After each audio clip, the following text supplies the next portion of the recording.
Time for us to do business now. Now, starting off, the Bank of Ghana says that it will sell a total of $200 million to bulk oil distribution companies in the first quarter of 2023 in a forex forward auction. This is $220 million lower than the amount it sold to the BDCs in the first quarter of last year. But will the amount of dollars be enough to support the importation of oil? There's more in the following report. The calendar showed that the Bank of Ghana will be auctioning $80 million in January this year, $60 million in February, and $60 million again in March this year, bringing the total amount to be auctioned around $200 million.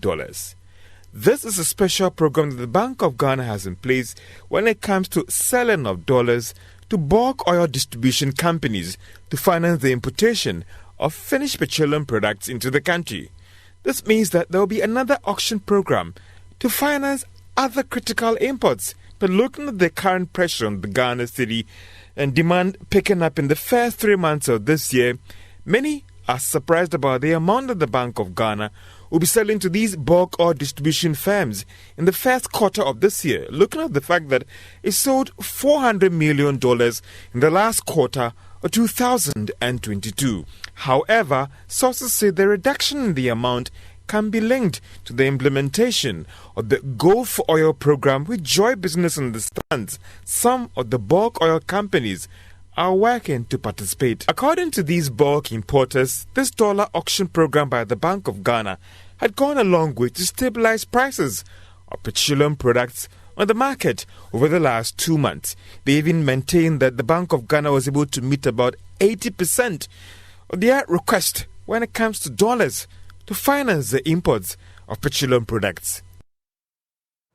Meanwhile, energy strategist Dr. Yusuf Suleimana says that the $200 million forex forward auction to bulk oil distribution companies is woefully inadequate. He is, however, upbeat about a government strategy to avert any unforeseen consequences in the importation of crude oil. He spoke on the marketplace. If you look at the quantum that we require to meet our consumption on a monthly basis, this figure is woefully inadequate. However, you cannot look at it in isolation. You have to look at it at the fact that, in the context of the fact that maybe there's some strategy in place behind the scenes. And I think your report just,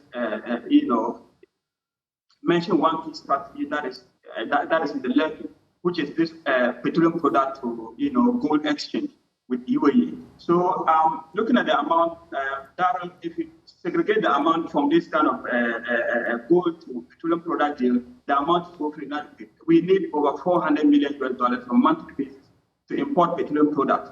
So to give $200 million within the first quarter, it will create a lot of gap. I mean, a huge gap. However, like I said, we cannot sound alarmed at this moment in time because we are told that I want to believe that because of the gold to oil deal or because of the petroleum product, to gold exchange that is being championed by Bank of Ghana and other allied agencies within the downstream sector, if that is able to cover the deficit that we have, then I think there shouldn't be any cause for concern. And if you look at it, what actually caused the stability of the prices at the pump is just because of the availability of the forex and nothing else. It has nothing to do with any other thing. So if at any point in time we don't have so much available, so much in the system with respect to this greenback, the dollar I'm talking about, then we're bound to have pressure. But it's early days yet. We have to wait. This month is a crucial month for the downstream. But this is the first time we are going to this kind of deal. If the deal do succeed, then I think there's no cause to worry that much. Away from that, international research and market information firm Fitch Solutions is predicting a narrow current account deficit of 4% in relation to the size of the economy for Ghana in 2023. Now, this is a departure from the 4.4% recorded last year, and this is expected to impact positively on the value of the Ghana cedi. However, that would be subject to an improved fiscal positioning, including prudent spending and sustainable debt levels. The country has been recording a trade surplus since 2018, but capital flight as a result of high interest payments and sell-offs of the country's bonds by foreign investors have triggered a weak current accounts position. Mike Kraniger is the senior country risk analyst at Fitch Solutions. We project that the current account deficit, which is reflected by the line in light pink here, has widened notably in 2022 on the back of large primary income outflows caused by elevated interest payments on Ghana's external debt.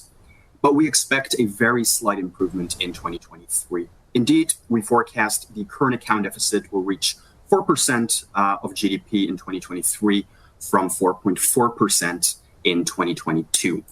So what is the key reason behind this improvement? As I already mentioned, we forecast healthy production growth for Ghana's most prominent exports, gold, oil, and cocoa, which will prop up export growth next year. At the same time, we believe that import growth will be weak on the back of slowing domestic demand, given still elevated inflation and the prospects of higher taxes. This will put downside pressure on demand for imported consumer items and imported capital goods, and thus improve the overall trade balance.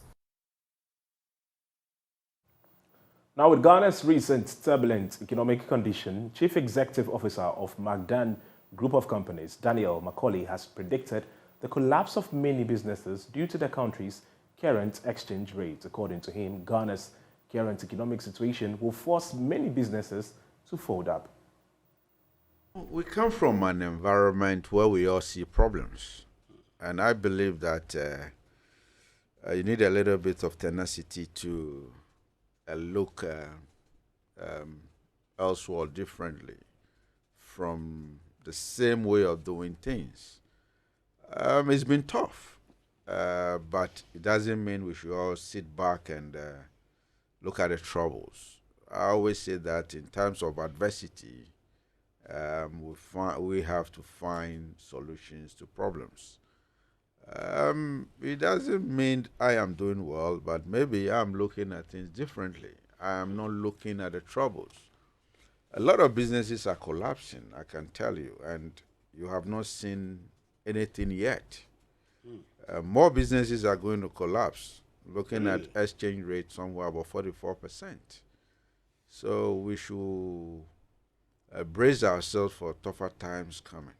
So for me, it's been tough though, but I look beyond the ordinary to look at other areas where there are opportunities and where it's not easy terrain, but we have to be there.